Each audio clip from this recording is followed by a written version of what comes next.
বিসমিল্লাহির রহমানির রহিম। আসসালামু আলাইকুম। শীতের সকালটা শুরু হোক গরম গরম খিচুড়ি দিয়ে। আর ঘুম থেকে উঠে যদি এরকম এক প্লেট গরম খিচুড়ি পাওয়া যায় তাহলে আর কি চাই। প্রথমে আমি একটা প্রেসার কুকার চুলায় বসিয়ে দিলাম। দিয়ে দিলাম 1 কাপ সরিষার তেল আর 2টি শুকনা মরিচ, 1 চামচ মেথি। এখন দিয়ে দিলাম একটা পেঁয়াজ কুচি আর 4-5টা কাঁচামরিচ। এই মেথি দেওয়ার কারণে খিচুড়ির স্বাদটা দ্বিগুণ বাড়িয়ে দিবে। অবশ্যই আপনারা এইভাবে একদিন রান্না করে দেখবেন। এভাবে নেড়ে ভেজে নিয়ে এখন দিয়ে দিলাম 1 চামচ আদা রসুন বাটা। রসুনের চেয়ে আদা বাটা বেশি দিলে খিচুড়ি কিন্তু খুবই মজা হয়। চাইলে আপনারা রসুন বাটাটা স্কিপও করতে পারেন। দিয়ে দিলাম 1 চামচ লবণ, 1/2 চামচ হলুদের গুঁড়া। মাঝে মাঝে নেড়ে দিতে হবে, না হলে কিন্তু মশলা পুড়ে যাবে। এখন দিয়ে দেব 1 চামচ ভাজা জিরার গুঁড়া। আমি এখানে ভাজা জিরার গুঁড়া ব্যবহার করেছি।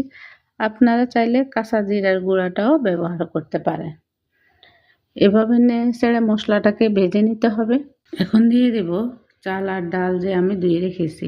আমি এখানে মশারি ডাল ব্যবহার করেছি, চাইলে আপনারা মুগ ডালও ব্যবহার করতে পারেন। সাথে একটি গাজর কুচিও দিয়ে দিলাম, দেখতেও সুন্দর লাগবে, আবার ভিটামিনের যোগ হবে। গাজরে কিন্তু প্রচুর পরিমাণে ভিটামিন এ রয়েছে। আপনারা অন্যান্য সবজিও ব্যবহার করতে পারেন। এভাবে অনবরত নেড়ে চাল আর ডালটাকে ভাজতে হবে। আপনি চাল আর ডালটা যত বেশি ভাজবেন খিচুড়িটা কিন্তু তত বেশি ঝরঝরে হবে।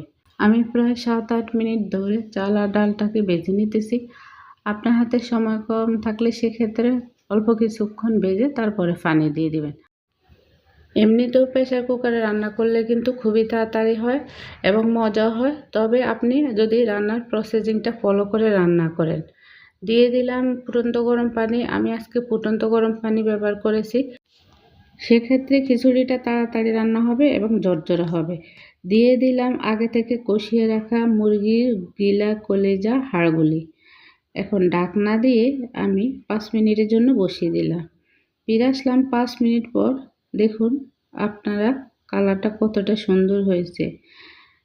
দেখতে যতটা সুন্দর হয়েছে খেতেও কিন্তু ঠিক ততটাই মজা হয়েছে। আমার বিশ্বাস যদি এই রেসিপিটা ফলো করে আপনারা বাসায় রান্না করেন, সবাই আপনার প্রশংসা করতে বাধ্য হবে।